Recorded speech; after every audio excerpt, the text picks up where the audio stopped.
ब्रजवासियों में यह प्रथा चलती थी कि वे कार्तिक बदी चतुर्दशी को नाना प्रकार के भोज्य पदार्थ द्वारा लक्ष्मी जी की पूजा किया करते थे। दूसरे दिन इंद्र देवता की पूजा किया करते थे। जब वह दिन आया तो नगर भर में घर घर नाना प्रकार के पकवान बनने लगे।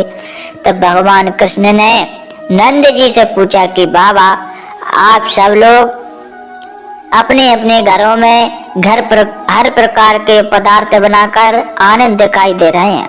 साथ ही सबके घर स्वच्छ और कली पोतने से ऐसे दिखाई देते हैं मानो दुग्ध फैन की तरह निर्मल चादर ओढ़कर मंद मंद मुस्कान कर रहे हो।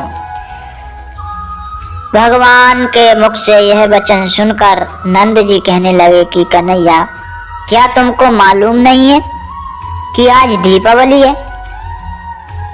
यह वह सबसे बड़ा त्योहार है जिसमें भगवती लक्ष्मी का पूजन पाठ किया जाता है,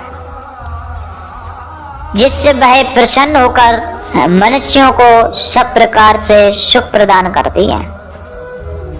अतः लक्ष्मी जी की पूजा करके आज उन्हें प्रसन्न किया जाएगा तथा कल इंद्र देवता की भी भली भांति से पूजन किया जाएगा। नंद जी की बात को सुनकर भगवान कृष्ण मुस्कुराकर बोले कि ओ, अब याद आ गया, इसकी बाबत तो हम कई बार आलोचना किया करते थे। यद्यपि आज लक्ष्मी जी की पूजा किया जाना सर्वश्रेष्ठ है, क्योंकि नियम, व्रत, धर्म और त्योहार तीन प्रकार से किए जाते हैं। यथा पहले वेद शास्त्र के अनुसार, दूसरे लोक आचार के अनुसार और तीसरे चित्त के अनुसार। यह क्रम से उत्तम, मध्यम और अधम तीन प्रकार के होते हैं। सो आज लक्ष्मी जी का पूजन करना वेद शास्त्र और लोकाचार तीनों ही प्रकार से ठीक है, क्योंकि कार्तिक मास में वर्षा ऋतु समाप्त होकर शरद ऋतु प्रवेश करती है। इस कारण वह जीवों का अपने अपने घरों में सोना जरूरी हो जाता है।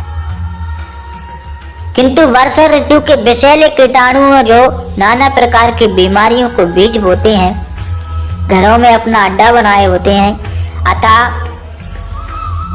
उनको नष्ट करने के लिए गोबर और कली चूना, जो कि उन विषैले कृमियों को नष्ट करने के लिए सर्वश्रेष्ठ औषधियां हैं, उनसे अपने घरों को लीपा पोता जाता है और रात्रि को रोशनी की जाती है।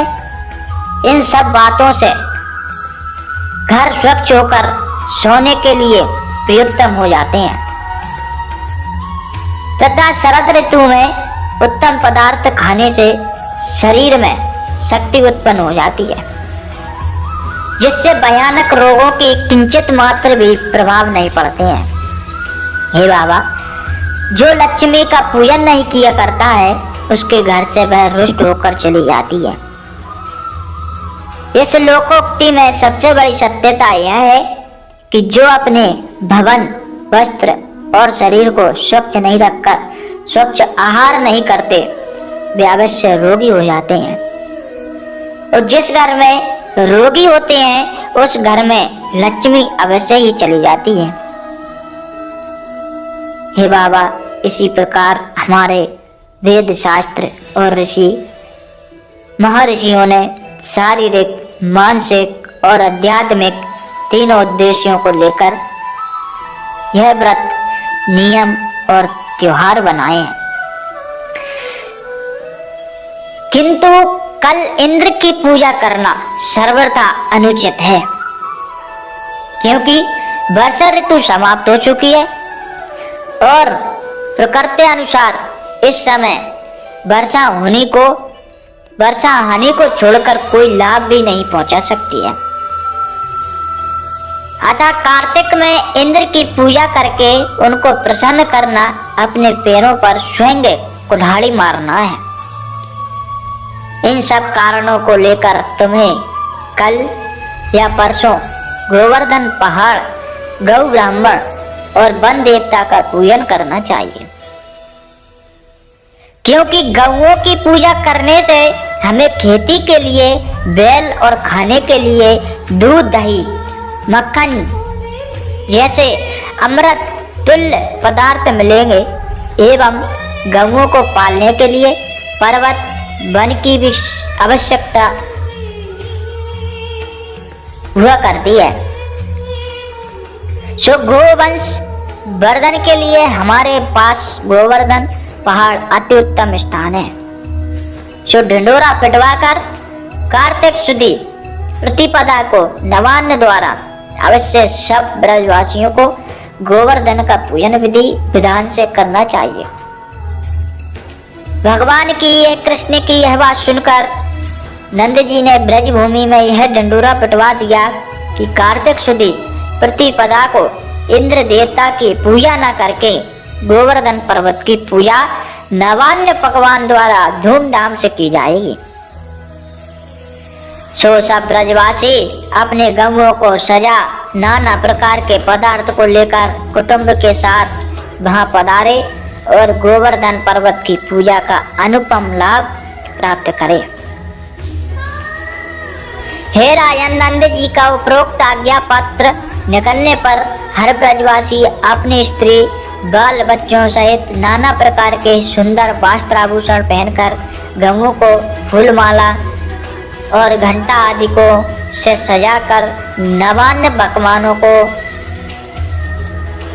छकड़ों में भरकर गोवर्धन पर्वत के पास उस दिन जा पहुंचे। उस समय गोवर्धन पर्वत की अनुपम शोभा का वर्णन करना कठिन था। तत्पश्चात सब ब्रजवासियों ने श्रद्धा और भक्ति सहित नवान्न से गोवर्धन की पूजा करके परमेश्वर का भजन किया, ध्यान किया और शेष स्वादिष्ट भोजन पदार्थों को अतिथि, गौ ब्राह्मण और याचकों को खिला स्वयं भोजन किया।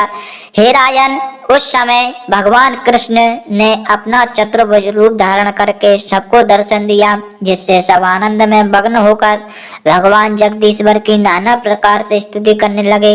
हे परीक्षित, गोवर्धन की पूजा करने के बाद आनंद मनाते सब ब्रजवासी अपने भवन को चले गए।